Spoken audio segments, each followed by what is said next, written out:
Deep within a refrigerated chamber in a Croatian museum, two peculiar artifacts have rested for over 150 years. From an archaeological perspective, these relics, an Egyptian mummy and the enigmatic text wrapped around it, present a unique mystery that has intrigued experts for decades.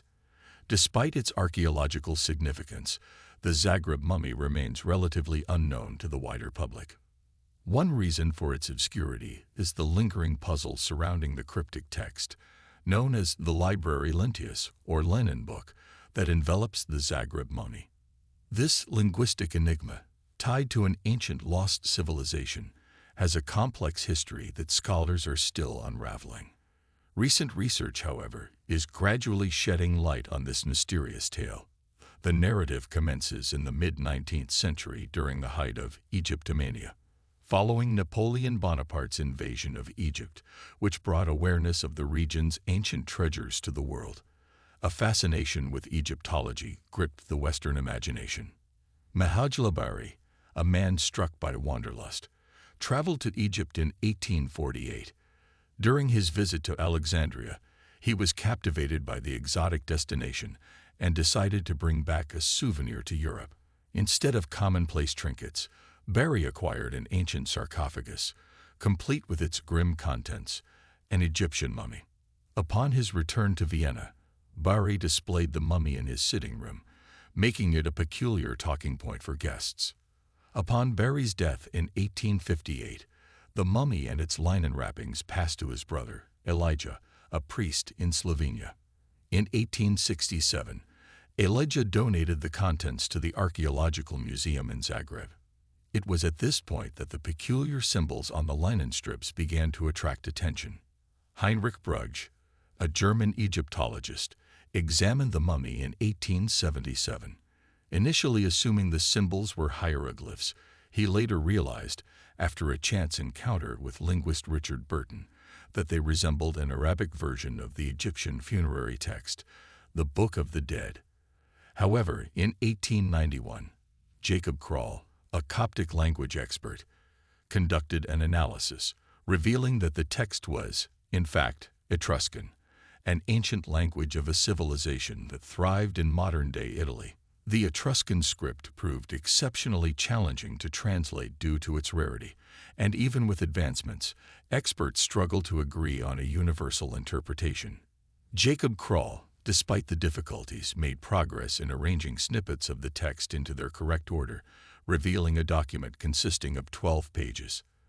The Liber Lintius, as the longest surviving Etruscan text, remains a linguistic mystery, showcasing the enduring allure of the Zagreb mummy and its linen book. Arranged in a right-to-left sequence, unfortunately, the initial 3 segments have sustained substantial damage, complicating the task of determining the book's starting point. Over time, some partial translations of the approximately 1,200-word text have been proposed, unveiling specific dates and the names of Etruscan deities. Given this context, some have posited that the text originally functioned as a religious calendar, ensuring the accurate timing of rituals and ceremonies. Nevertheless, a fundamental question persists. Why was this Etruscan text wrapped around a mummy discovered in Egypt, thousands of miles away? Since the early 20th century, numerous researchers have endeavored to unravel this mystery. Employing infrared photography techniques, experts have scrutinized the text more thoroughly than ever before, leading to the emergence of various theories.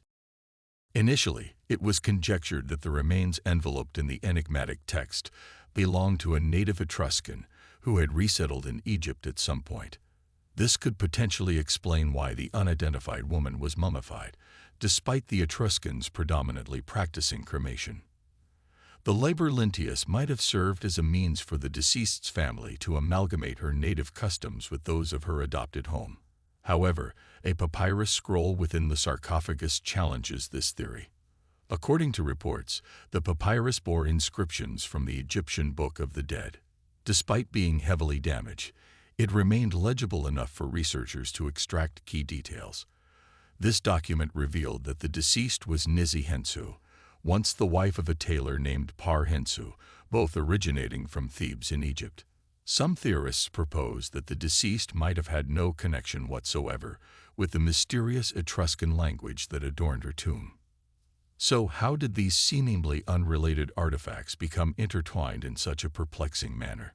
Scholars suggest that the Liber Lentius dates back to around 250 BC and likely originated in the southeastern part of the region now recognized as Tuscany.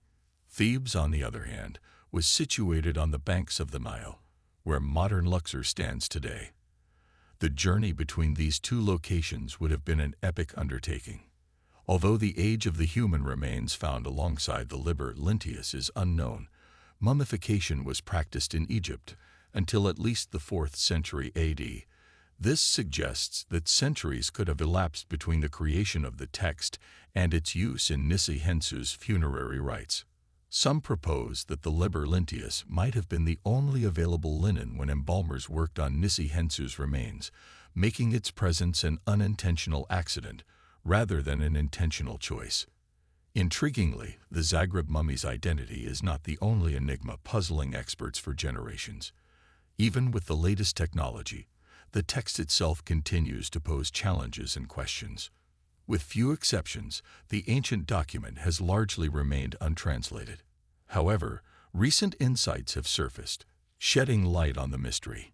In 2008, historical linguist Glenn Gordon published a comprehensive dictionary of over 1,000 Etruscan words and their English equivalents on his blog, Polyaglet. This dictionary has since served as a foundation for amateur translators attempting to decipher the forgotten language. In 2010, a Wikipedia user used Gordon's dictionary to interpret a phrase from the Liber Lentius. The text, "A scene and I ceased, recil sidilab, pure, eter, ecine," was roughly translated as, "For the soul to endure, remain in the town of night, and amidst the people." However, Gordon himself identified issues with this interpretation, attributing it to flaws in presenting his method. In a blog post from January 2011, he proposed alternative translations, such as "for the spirit of night for the city and for its people everlasting," or "to the night spirit and to the city everlasting." Gordon also raised the intriguing question of whether the night spirit mentioned is singular or plural, pondering if it represents an actual group of lost souls or symbolizes the recently deceased. Despite these translation efforts, the meaning behind the Liber Lentius remains elusive, ensuring that the ancient document will continue to perplex linguists for years to come. Meanwhile, the linen strips inscribed with the text and the accompanying mummy have become prominent attractions at the Archaeological Museum in Zagreb. Tens of thousands of visitors annually explore the museum, marveling at exhibits like the Vutel dove, a relic from an ancient culture, and the Lombardus of Phisma, a stone tablet recounting the story of an ancient Greek settlement. Yet these artifacts pale in comparison to the Liber Lentius, housed in its own refrigerated room. Despite earthquake-related concerns in March 2020, the document has remarkably remained in pristine condition, surviving the quake intact. The earthquake caused severe structural damage to the museum, leading to the destruction of some objects from ancient Egypt and Greece. The Liber Lentius narrowly escaped potential loss, preserving its secrets for future revelations. Subscribe for more updates